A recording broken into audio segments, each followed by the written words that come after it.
जब राम जी गया जी में श्राद्ध करने गए, अपने पिताजी का श्राद्ध, तो राम जी ने जैसे ही पिंड बना करके पिंडदान करना चाहा। एक कथा तो वो है, आप सबने सुनी होगी कि जानकी जी ने भी पिंडदान करे हैं।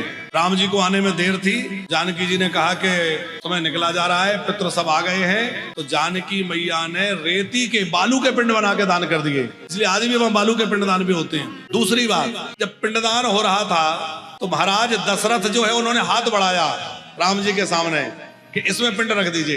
राम जी ने विचार किया कि शास्त्र में आज्ञा है कि कुसा के ऊपर पिंड देना चाहिए, पिताजी कह रहे हाथ में दे दो, तो राम जी ने पिताजी के हाथ में पिंड नहीं दिया बल्कि कुसा पे पिंड रख दिया। अब सामान्य दृष्टि से ये देखा जाए तो ये लगेगा कि बताओ, जब पिताजी सामने खड़े होकर मांग रहे हैं तो पिताजी को देना चाहिए, कुसा पे क्यों रख दिया?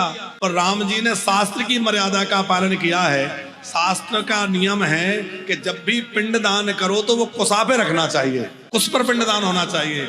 यदि सीधा दे देंगे तो शास्त्र मर्यादा का उल्लंघन हो जाएगा। शास्त्र मर्यादा का उल्लंघन ना हो, इसलिए राम जी ने कुसा पर पिंड दिया। दशरथ जी बड़े प्रसन्न हो गए। रामभद्र, मैं तो तुम्हारी शास्त्र निष्ठा देख रहा था, तुमने बहुत अच्छा किया जो तुमने जो है हाथ में पिंड ना दे करके कुसा पे पिंड दिया। ये बात हमने इसलिए सुना दी कि अभी श्राद्ध पक्ष आ रहा है, कभी पिंडदान आप करें तो हमेशा कुसा पर ही पिंड रखना चाहिए, बिना कुसा के पिंडदान नहीं होता, उसके ऊपर पिंडदान करना चाहिए और श्रद्धा पूर्वक पिंडदान करना चाहिए। ब्राह्मण भोज कराना चाहिए। वो ब्राह्मण लोग जीमने लगे, जानकी जी बाहर नहीं आ रही थी।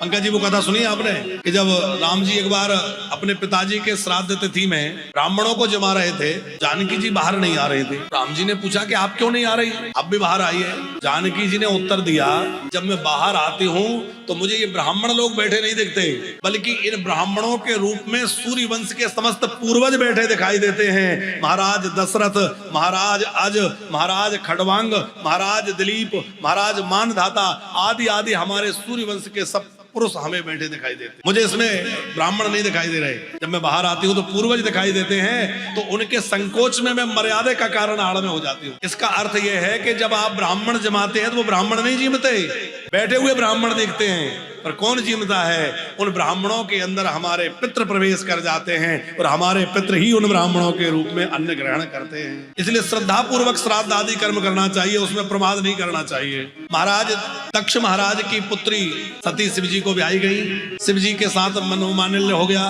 दक्ष महाराज का मनमुटाव हो गया और दक्ष महाराज के मन में शंकर जी के प्रति ऐसा दुराग्रह कैसे आ गया? दक्ष महाराज बहुत श्रेष्ठ हैं, कोई सामान्य नहीं है।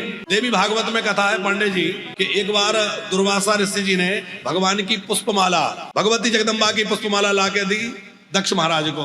दक्ष महाराज ने बड़े श्रद्धा से माला ली, धारण कर ली, लेकिन बाद में उस माला को उतार के सोने वाले बिस्तर पर रख दी और शयन खंड पर रखने से बुद्धि विकृत हो गई और बुद्धि में शिव के प्रति विरोध आ गया।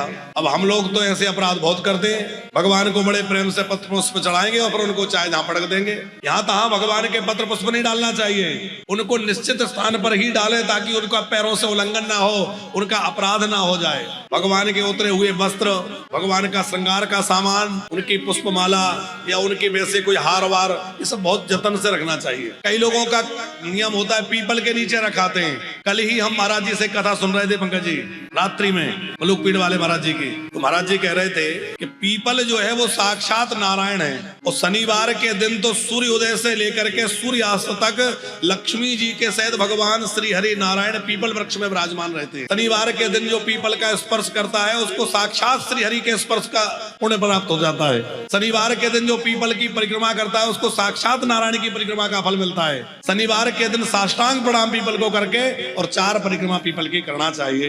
लक्ष्मी नारायण की खूब कृपा घर में होती है। और गंगा जल, गाय का दूध, उसमें थोड़ा काला तिल और थोड़ा तेल डाल करके उसमें ले जाना चाहिए और वो पीपल के मूल में डालना चाहिए। शनिवार के दिन ये प्रयोग करने से घर का दारिद्र्य समाप्त हो जाता है, घर के दुख समाप्त हो जाते हैं और लक्ष्मी नारायण की कृपा से घर में खूब समृद्धि प्राप्त हो जाती है। भूल करके भी रविवार को पीपल के वृक्ष का स्पर्श नहीं करना चाहिए, क्योंकि रविवार के दिन पीपल के पेड़ में दरिद्रता का वास होता है। पीपल को प्रणाम तो करें पर दूर से करें, रविवार को स्पर्श न करें, दूर से परिक्रमा करें।